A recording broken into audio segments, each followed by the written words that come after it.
People think they can live without poetry. They think poetry is superfluous in modern life until someone they love dies, or a baby is born, or until we fall in love and we want a poem to celebrate our love. So poetry remains as the most intense expression of emotion that we have in words.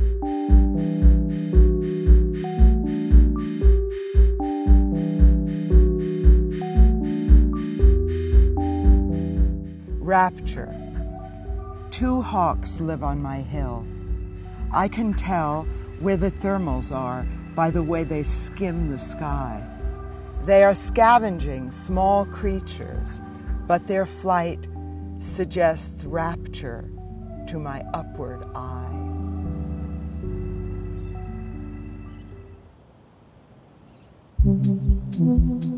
Poetry has always been a bit of a stepchild in America.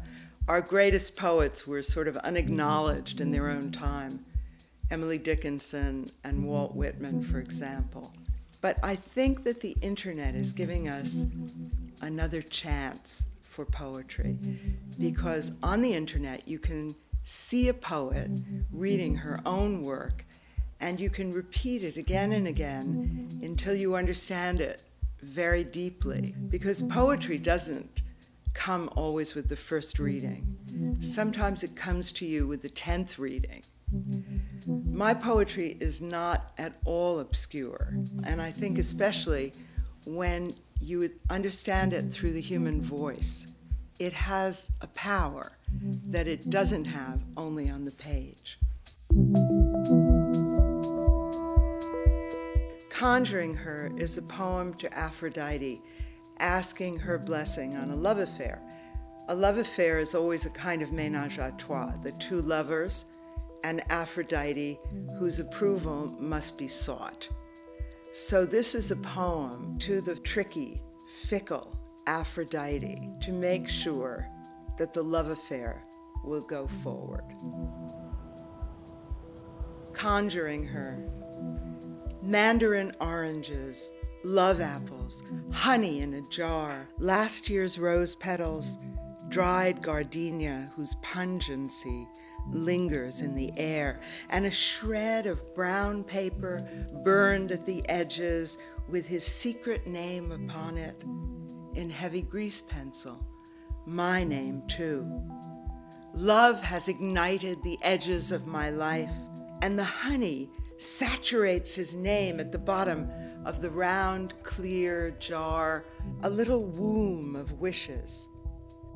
I have kissed the lid, lit incense sacred to you, my lady, and now I wait for him to fill my honey jar, if it pleases you. It pleased you to see Orion rescued by his lyre, clinging to it in the stormy sea, as if it were a dolphin's back. It pleased you that Sappho's fragmentary verses went to make sarcophagi for the sacred alligators of Egypt, and were saved, a papier-mâché patchwork quilt of poetry, spared by time. Lady of papyri and sarcophagi, lady of lovers' jumps, lady of spells and incense, of goats and heifers bleating to the sacrifice, of maidens and madonnas silently doing the same. I bow my head to your unending miracles. I surrender to your power. Some say love is a disease, a fire in the blood that burns every human city down. I'll take my chances. Before I curl like incense to the sky, before I study how to die, drizzle the honey of my wishes upon my waiting tongue. Teach me how to fly.